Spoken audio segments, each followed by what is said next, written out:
Welcome to the Movers and Shakers podcast, where real students are doing real deals in the world of multifamily real estate. I'm Vince Gettings, the owner of the Wheelwell Profits Academy. Listen in as we dive into the journeys of driven individuals who are turning their dreams into reality. These people are just like you, taking action and making things happen. If you enjoy the show, please like, subscribe, and if you're ready to take action, check us out at wheelwellprofits.com to learn more about our incredible community. Let's get started. This is Movers and Shakers, where we interview the upcoming generation of make it happen multifamily investors to share their story.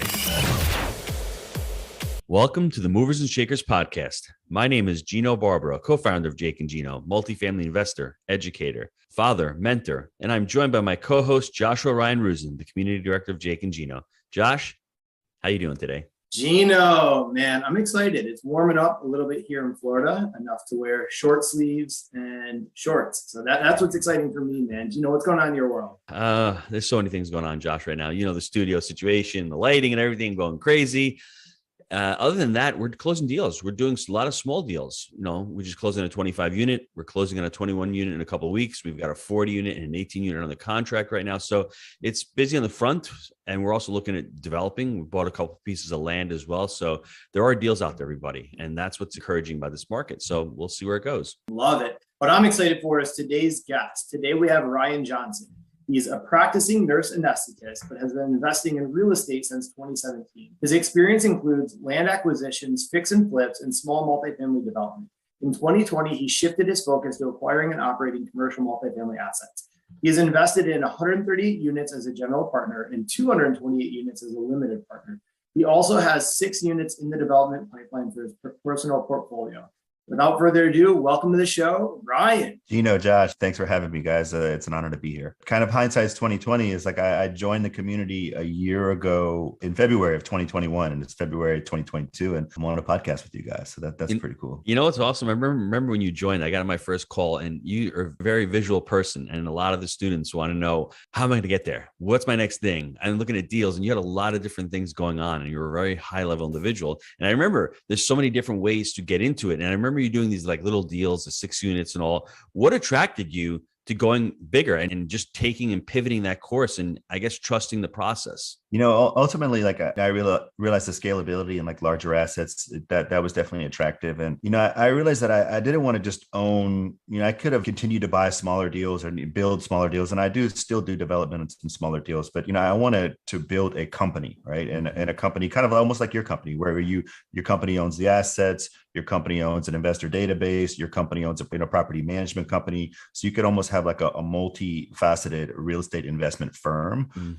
with multiple arms. And that attracted me. It's a much more scalable business model versus just to have 30, 40 single family homes. Josh, I pulled a Jake right there. I jumped right into the podcast without asking Ryan about his background, about why multifamily. So please excuse me. But Ryan, just tell the listeners why you selected multifamily, because you've got a great career. You're a high level income earner. Your wife is probably smarter than you are. Probably, I should say that, because she is the doctor. So tell us, why multifamily? What attracted you to this space? You know, ultimately, I was looking to pivot out of healthcare, and that's one of my big whys, is to pivot out of healthcare. I'm in that process now.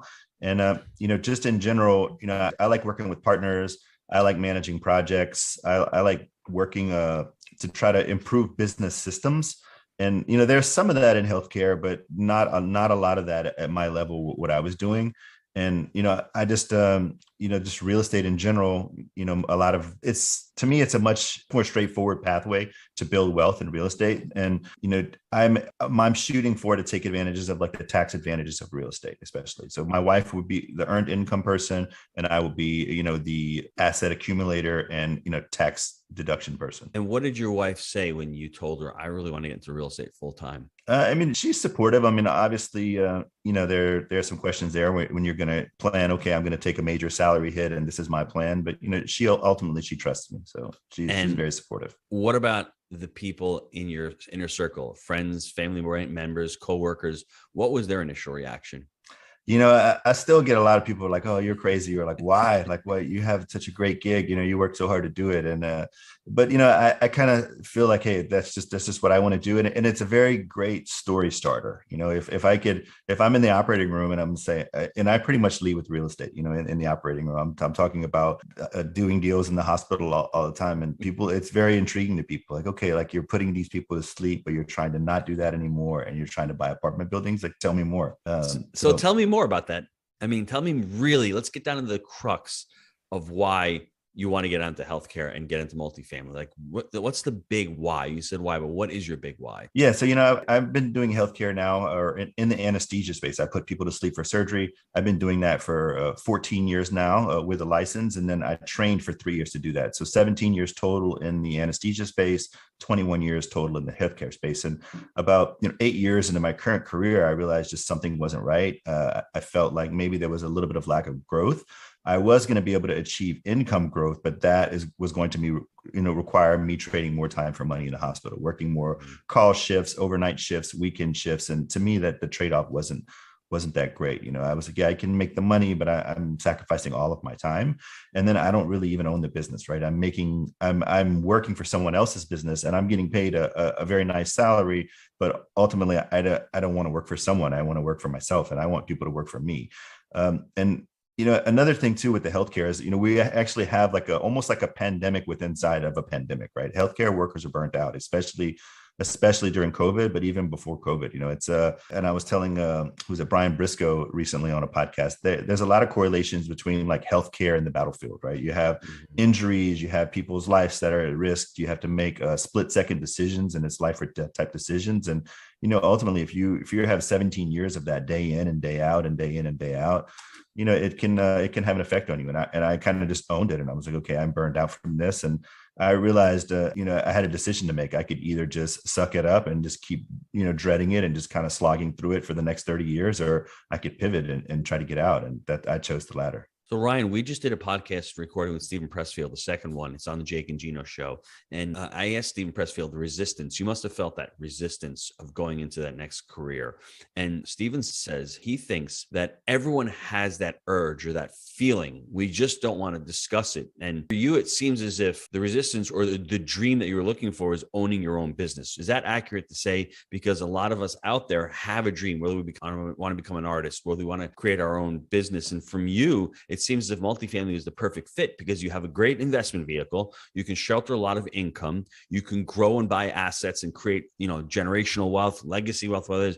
But then ultimately, that's not the only thing. You're trying to really control your own future, and you're trying to control your pay, and you're trying to create this amazing business. Is that what I guess multifamily ultimately is for you? No, I mean, exactly 100%. I mean, just multifamily, but then just real estate in general. You don't have, you can say multifamily, you can say there's people that do the same thing with hotels, and it's I want a business where, I have people that work for me. I have systems in place. Almost like you, I'm trying to, you're a mentor of me, and I look at the things that you've built, and, I'm like, oh, wow, I get it. That is reachable for me.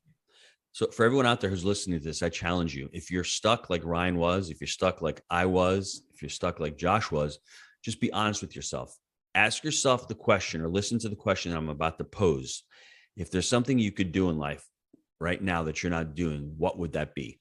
And for me right now, personally, it's singing opera. I don't know why. I just like to sing opera, and I'm doing it every week. And it's something that I never thought I had resistance towards it. And if that answer brings up a lot of resistance, maybe there's something that you need to reevaluate in your life and put some more effort towards it. And we're all going to face resistance. And listen, my next question may be a challenging one to Ryan, but your identity, Ryan, is a doctor and this anesthesiologist. You're accomplished. You've been doing it for a while. How does the identity shift for you now, talking about multifamily and real estate, where people are like, yeah, but you're not real estate. You're a doctor. I mean, how are you overcoming that belief? Because a lot of us have those limiting beliefs. I did when I was in the restaurant. I was the pizza guy. Who's going to talk to me about multifamily when all they know is me slinging pizzas? Yeah, I kind of been going that, so I've been doing real estate, I guess, investing since 2018 with rentals and flips and new construction flips, and now building these smaller deals. And, I was just talking about it a lot, and kind of talking about it just to share what I was doing, because it was so fun. I was very passionate about it, and I would be talking, like, say in the lunchroom or in the cafeteria, just saying, "Oh, look at this rental I bought. This is my business plan," and they'll be like, "Man, you seem really passionate about this." So I think just sharing what you're doing and documenting what you're doing, that definitely helped to not only change my identity in the view of others, but change the identity for myself. I kind of no longer think that I'm the anesthesia person. I'm like the real estate investor that also does anesthesia, versus when you start out, I was like the anesthesia person that does real estate on the side. Yes, I love that. Can you give us any tips for doctors or high income earners out there listening? How can they get into investing in real estate? Because I know they can get investing with you limited as a limited partner, and then build that scale up. What avenues do you see them getting into the real estate space? I mean, professions kind of tend to pigeonhole themselves. Like, for instance, doctors, like, will only their network will only be doctors, right? Or lawyers, they will only hang around with lawyers. So I say, kind of get out of your comfort zone, hang around different people. And once you start hanging around, say, different individuals, like entrepreneurs, like business owners, real estate investors, you almost kind of just get a different worldview of, money, of time, of really drive. I mean, you think there's a lot of physicians and just healthcare workers in general are some of the more ambitious people that I know. But then when you get in the room of this, 600 real estate investors, and everyone's trying to either build generational wealth or multi-million-dollar portfolios, you're like, wow, okay, these people are like almost driven on another level. So, definitely get out of your own little space, and, don't be afraid to get around people where maybe you're not the expert, you're not the content expert. In anesthesia, I might've been the expert, but once I'm new into real estate, going to these conferences, I'm not the expert, but just learn from people that, are much more accomplished than you are. Isn't that difficult, Ryan, for a lot of high income earners, especially doctors, not to be the expert? What would your advice be on that? Because sometimes we need to take a step back. I was in the restaurant business for over 20 years. I was pretty good at it. Once I started learning new other stuff, the ego takes a little bit of a hit. Do you have any advice on that, as far as, hey, going back and becoming a learner, becoming a lifelong learner, and asking those difficult questions? Yeah, I mean, definitely be a lifelong learner, but not just within your narrow field. Be a lifelong learner just in general. And you don't want to be the smartest person in the room. Maybe as if you're a surgeon, you're going to be the top surgeon at spine surgery, but you're not going to be the top real estate investor of somebody that does this full time and earns all their income from this. So I think surround yourself by people that have expertise that you don't have, and just add value to them and let them add value to you. And good things are going to happen if you kind of be a go-giver versus a taker.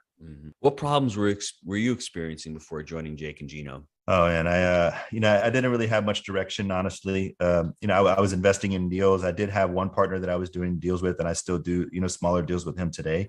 But, I just didn't, just my mindset really opened up when you meet other people that are doing it. You're around just people that are way ahead of you or at your level, or just a few steps above your level, and just getting the mentorship from not only the coaches, but just the other students to share their successes and hardships and whatnot. I mean, it's definitely it accelerates your growth exponentially. And what was the difference once you joined the community? Did that frustration go away? Did you see other avenues? Did you get the focus come into play as well? I mean, definitely the focus. For the first 6 months, I kind of drank out of the fire hose, and you're assuming all, consuming all the content and the education and the conferences and the networking, and then probably 6 months in, I shifted and I started to get like a little bit more focused and say, okay, like, I think I'm going to be good at this. I need to partner with other people that are good at this. And that's kind of how I've been operating. Just like try to surround myself with capable who's that fill my deficiencies and I fill their deficiencies. This may be hard to answer, but do you think you'd be where you are right now if you didn't join a mentorship program, or if you didn't have that focus? Would you still be doing those small deals? Would you have not found those partners? What would it look like today if you weren't down that path? No, I mean, I think joining a program like this, definitely, like, it's like throws gas on the fire, right? Not only, you already have the fire, and maybe it's just a match lit, but then when you add the education with the networking, just being around everyone that's doing things, it just kind of opens up your mindset. And really, that's what it takes. It's a mindset shift, right? I mean, you could do it without mentorship and education, but once you're in there and someone's coaching you up and you're around everyone else that's doing it, it opens up your vision for sure. Let's talk about that deal we were discussing in Austin. How did you find the deal? How did you put the deal together? And what is your criteria, your buy right criteria? What are you focused on right now for your business? So yeah, this deal was a 138 unit deal in Austin, just north of downtown. I wasn't the deal finder in this opportunity. An individual that I met in Houston with a track record, he had the deal. And probably like 6 months into the program, I'm vetting I'm vetting operators like within the community, but I'm also vetting local operators because most of my investor database are Texas individuals. So if you have money to invest and you live in Texas, there's a lot of Texas pride. So people are going to want to invest in Texas. And so I started vetting operators out and just saying, hey, this is what I think I could bring to your team. I would love to work with you. And, I reached out to him probably 8 months before we got this deal and, just kind of talked to him, developed a relationship. And then once he got the deal under contract, or he was negotiating the contract, he was like, oh, I think this would be a perfect deal for your first deal. So I jumped on with him and I came on as more of like a marketing person and a capital raiser up front in the early process. And what did you like about the deal? Yes, definitely location for this one. I mean, it's like 4 or 5 minutes north of downtown. It's a booming submarket. I mean, there's like the largest public-private partnership between the city of Austin and a major developer is happening at the site of the old airport there at the Mueller Airport. So, I mean, just Austin in general is booming, but this little submarket is just booming. There's a 300 unit Class A deal that's being built right across the street. So we just saw a lot of upside, a lot of demographic shift in this little submarket within the next 5 to 10 years for sure. And you made an interesting little discussion right there where you were talking about, let me vet sponsors. Really, really important. How do you vet sponsors? Well, first you have to know them, right? So I kind of use the know, like, and trust thing. So first you have to know them. So I just called people up or just connected with them on social media and, got to know them first, broke the ice. And, as we kind of kept the discussions going, then I offered to take this guy to lunch and, we did lunch, we did dinner. I met another partner and then we're like, okay, I like this guy. And then, so let's start looking at some deals together. And we just kind of went from there. I mean, I just really put myself out there and said, okay, I think deep down inside everyone that's entering this space knows maybe a characteristic that they could bring to an existing team. Cause I think that, maybe you're a financial guy and you're really good at underwriting, or maybe you're already a broker, so you can get the broker relations. For me, I thought, okay, I have a network of accredited investors that I think that would like to invest in these opportunities. So I kind of led with that.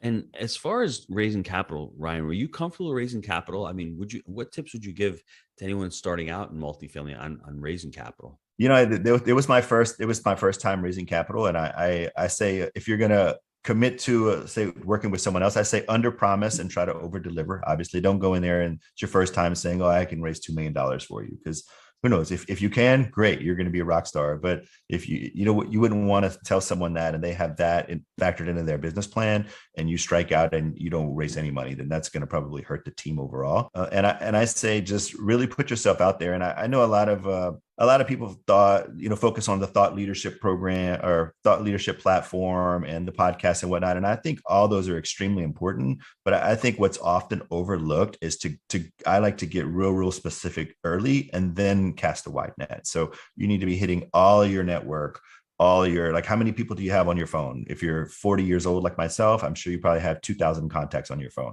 How many people are you connected with on Facebook? I'm sure you probably connected with 2,000 people on Facebook. That's the first 4,000 people you reach out to, right? To start building your investor database versus starting a podcast.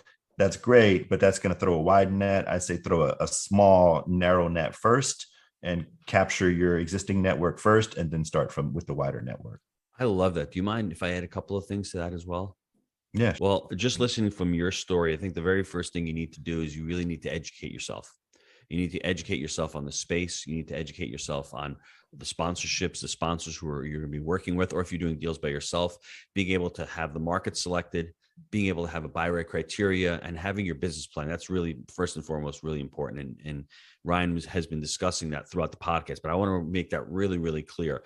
Have your vision of what you're trying to accomplish so you'll be able to talk to potential investors. The second thing, which you've mentioned before, was be really passionate about what you're doing. I mean, once you're passionate about it, you can overcome your identity or your lack of credibility by really showing the people you're speaking to that I love this asset, being able to describe it in easy and simple terms.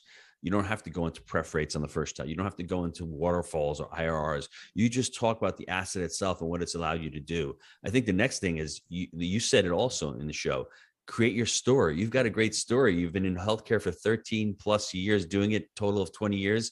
And then now all of a sudden I'm doing real estate. And that's a great way to start talking to people about raising capital, your personal story, because ultimately people want to invest in you, not just in your own deals, but they want to know that Ryan's going to be able to perform.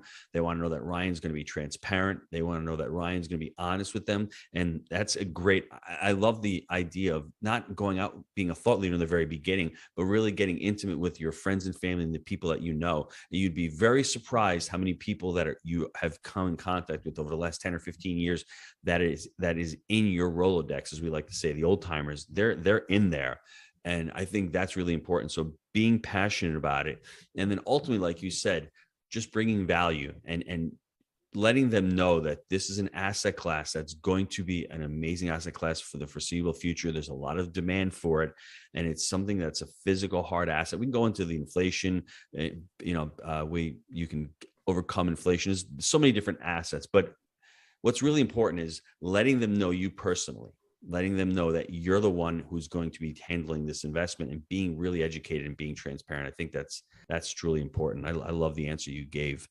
Last question before we go to the short answers. Where do you see yourself going the next 3 to 5 years with multifamily? Yeah, so we haven't really released the email yet, but I'm guessing this email, that this podcast is going to broadcast weeks out. So I'm going to go ahead and say it now. So I have 2 of the partners from our Austin deal. We've gone ahead and we've joined forces, and I'm going to be coming in under the more experienced individual's brand. It's going to be under the Gen Wealth Capital brand. This individual has, about 1,400 doors to his name as a general partner and lead sponsor. So I'm going to be jumping on with him. And so we're all going to be, it's 3 of us. And, we've worked together for the last 9 months, and we realized, hey, like we all have different strengths and different weaknesses. And this actually fits well together, like as a team. So, we're definitely going to be very active in the market. We have like maybe 3 LOIs out between Houston and Austin right now. We have the deal board is very hot, and, we're systematizing everything. And for me, as they're going to be handling more of an acquisitions, but, if you're starting a syndication business, you need 2 components. You need deal flow and you need investor flow, right? Mm-hmm. And so my primary role in this company is just going to be to give the company investor flow, right? So I'm pretty much everywhere, just constantly list building. So let me ask you another question before we go to your answer. I can keep asking questions here, but as far as timeline for leaving your W-2 job, do you see that in the next 3 to 5 years? I'm actually going 50% in April. So I'm going to go ahead and make the jump. I'm going to go 50% in April. That'll require me to work 2 days a week at the hospital, and I'll have, really 3 days off during the week to really focus. Cause I have been doing this, full time at the hospital, and seems like almost full-time hours to start out, so I'm kind of doing double the work. And so it'll be nice to just have some time to really think. So this is important, everybody. This is probably one of the biggest golden nuggets that you're going to get from the show. You don't have to burn the ships. You can take a methodical approach. I did the same thing back in October of 2015. I left the restaurant during the week. I only worked on the weekends, and I did real estate full time. So being methodical, being thoughtful, putting in a plan and executing the plan is really important. Proper planning prevents poor performance. You don't have to go out there and quit your job tomorrow and go into multifamily full time or go into single family full time. You can be methodical. And I love that approach, because what happens is he's still earning income. He's still got a W-2 job. He's still got some money coming in. And then from there, it's great. But then he's got plenty of time to work on his other side hustle. And maybe for the next 6 months, Ryan, you're going to be working 65, 70 hours a week. You're going to be in the grind. You're going to love it. But then by the end of this year, you'll see where you are. You'll probably have another deal or 2 on the contract. You've made some AC fees. You've got more investors. And all of a sudden you're saying, okay, now it's time. So please, everybody, that's a great story of being methodical and not having to burn those ships. You can burn them in your mind and saying, hey, I'm going to be doing this, but I don't have to do this tomorrow. I can be methodical. So I love that. I'm glad you shared that with us. Let's take a quick time out to hear from our sponsors.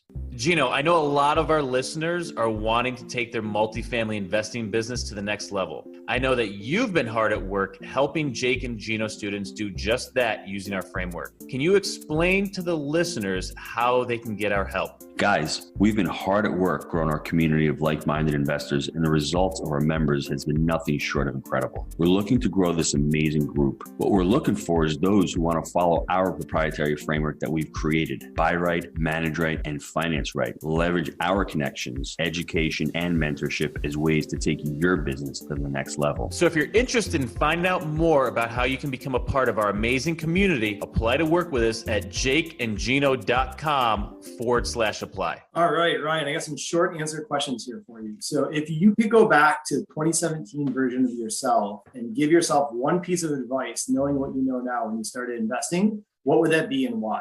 I would start, if you're going to be like, for instance, if I'm going to be coming in as a capital raiser, like I was at the beginning, you start marketing early and you start shifting the mindset and start shifting the story early. And just, it's going to be the long game, right? If you're going to say, okay, it's 2022 now, but had I shifted the mindset in 2017, I would maybe be much further along than I am now. Mm-hmm. And I think I've made a lot of strides in the last year. But I would say start shifting my personal mindset. Doesn't necessarily mean I have to join a community or anything like that, but just make the decision like, hey, I'm not going to be a healthcare worker anymore. I'm going to be a real estate investor, and just lead with it and just constantly be putting yourself out there. Because the longer you have that identity shift, the longer you're doing it, the more people are going to recognize you as the new you. And how do you do that though? Get that mind shift. How did you do that? I mean, eventually now, but back in 2017, if you had to give yourself advice on how am I shifting my mindset back then, how would you have done it? I think just as you're learning and as you're, say, maybe doing small personal deals, you just have to constantly share. And I was just scared to share it initially. I would share with my close colleagues and my, obviously my friends and family. But I want to say, like, the first time I ever put something on about real estate on social media was maybe like a year and a half ago or something. Just because, I don't know if you have imposter syndrome. So just push through all that. Like, no one really cares. Really, it's only you that cares. Right. Mm-hmm. And so just push through all that and just do it. I mean, it's not that big of a deal. Ryan, I've been doing some research on NLP lately, and NLP, neuro-linguistic programming. They say that we see the world as a map, not as a whole terrain. So back in 2017, you may have been seeing real estate as just 6 single-family homes or small development. Then when you join a community of like-minded individuals, all of a sudden you're seeing this person do 100 units syndication, this person doing a 35-unit JV. All of a sudden your map is expanded. And that's why when you said earlier in the podcast, it's very important. Lawyers hang out with lawyers. Birds of a feather flock together. If you're only hanging out with certain individuals and you're not seeing what's going on in the rest of business, you're going to have a smaller map. But that's why it's important for everybody to get out there and join these communities and start looking at what other people are doing, because all of a sudden your map starts expanding. And when your map starts expanding, your mindset starts expanding. And when your mindset starts expanding, your beliefs start to expand, because behaviors are belief driven. If I had told Ryan that he's been partnering up on a 138 unit deal 4 years ago, he would have thought I was crazy, because his map, his reality, people see the world as they are, not as it is, was of only doing smaller deals, single family homes, a couple of flips. But now 4 years later, he's been involved and surrounded by amazing people and partnerships. Now his map's expanded. Now he's got 3 LOIs out on deals, and it's really amazing what's happened. So I think that's truly important, trying to expand the map. And the way you do that with the mindset is by getting around other people and expanding the knowledge. And not only just the knowledge, the belief that you can do that. And like you've talked about with the identity and all that, but getting around other people who you want to, I guess, emulate as far as their success goes. Sure. Yeah. Success leaves clues. Mm-hmm. Love it. Ryan, all right, you're someone who's created a lot of success in different industries, in your career, now obviously in real estate investing. What's been a habit that's attributed or contributed to that level of success? I mean, you just have to do the work. I mean, it's not always going to be fun. Like, I mean, when I first started doing the underwriting, like I didn't like it. I'm not going to lie. I was just like, okay, I'm not an Excel guy. Like, how does this work again? But you really just have to put the reps in and get more comfortable. And it's just like, it's just like working out. You haven't worked out in 3 years. You start going to the gym and you're miserable and it hurts and you don't really like to be there. But, week 3, week 4, week 8, it all starts to get easier. And as you kind of keep stacking it, and you have to make it a habit, right? So you make underwriting a habit, or you make building your investor database a habit. And it's like, okay, this has to get done today. You have to have, small achievable goals that you're just constantly building on top of each other. Love it. The compound effect. Okay. Last question, favorite book and why? I would definitely say, Who Not How. I think his name is, what is it? Is it Dan Sullivan or no? Who is it? Mm-hmm. Benjamin Hardy. also. Yeah. Okay. Yeah. It's I mean, that's a great book. I mean, I read that book maybe 8 or 9 months ago, and then I kind of just completely changed my perspective of like, okay, like I'm not gonna try to do everything. And I don't have to be the jack of all trades. I don't have to be the master of all this. I just need to find who can help me with this, who can help me with that, and then how can I help you? This is what I have. How can I help you? So I'm just constantly looking for who's for me or looking to be somebody's who, really, because partnerships are key, I think, in this industry. So whether it's like permanent partners, like I just developed a permanent partnership, or just one-off partners, or just partners that can help you with an aspect of the business that you need. I mean, you just constantly have to have like your radar out, just seeing, who you can bring on board and, who you can jump on board with. Man, I love that. All right, this has been a pretty impactful episode. Gino, give us some of the golden nuggets you're able to fish out. Well, the importance of joining a community. We were on Toastmasters one night, Ryan, and he mentioned the who, not how. So I went down that rabbit hole, and then I had to read The Gap and the Gain. And it's really amazing when you surround yourself with like-minded individuals, you learn from them. And if he had never mentioned that book to me, I wouldn't have been able to do a presentation at the Buy Boot Camp we did in Phoenix, because I think The Gap and the Gain is probably just as good as who, not how, maybe even better, because The Gap talks about being negative and looking at other people, like Ryan said on the podcast. If you go back and listen to the show, there's so many words of wisdom that he's spoken about. We could go on and really discuss them all, but this one, when he says people don't really care, when you're looking in The Gap, you're worried about what other people think about. Right now, Ryan's living in the gain. He's looking in the future. He's already planning that in April, he's going 2 days. And the amazing thing is when you're in the gain, also look at all of the success that he's had in the last year. He joined 12 months ago. And within those 12 months, he's gotten the focus. He's set up a plan that he's ready to exit his W-2 part-time. He's created a partnership. And more importantly, he's learned the skills and the who of what he's going to bring to the table and who he needs to incorporate in his business. So it's been an amazing ride for the last 12 months to see him come on, looking at these smaller deals and all of a sudden being focused in and knowing that he wants to create this multifaceted multifamily where he has a syndication company. He has a property management company. He even has a small development company going on, and really being versatile and building out that vertical integration. So for everybody out there wanting to get into multifamily, focus on what you want to achieve in this business. Focus on where your areas of strength are. And when you partner up, who can you partner up with? If you're the person that doesn't know how to do something, partner with somebody that does, but also know what your true value is. For sure. That's great. Man. Yeah, I love that. Ryan, how can the listeners get a hold of you? Yeah, no, feel free to reach out to me. I'm all over social media, definitely Facebook, Instagram, LinkedIn. My email is ryan@genwealthcapital.com. So feel free to send me an email, and I'd love to, set up a call and talk. Oh, love it. Well, listen, I want to thank you for being an amazing guest on the show and sharing your movers and shakers story. Guys, listen, if you like the show, please leave us a review. And until next time, make it a movers and shakers week. See you, everybody. Thanks, Ryan. Thanks, guys.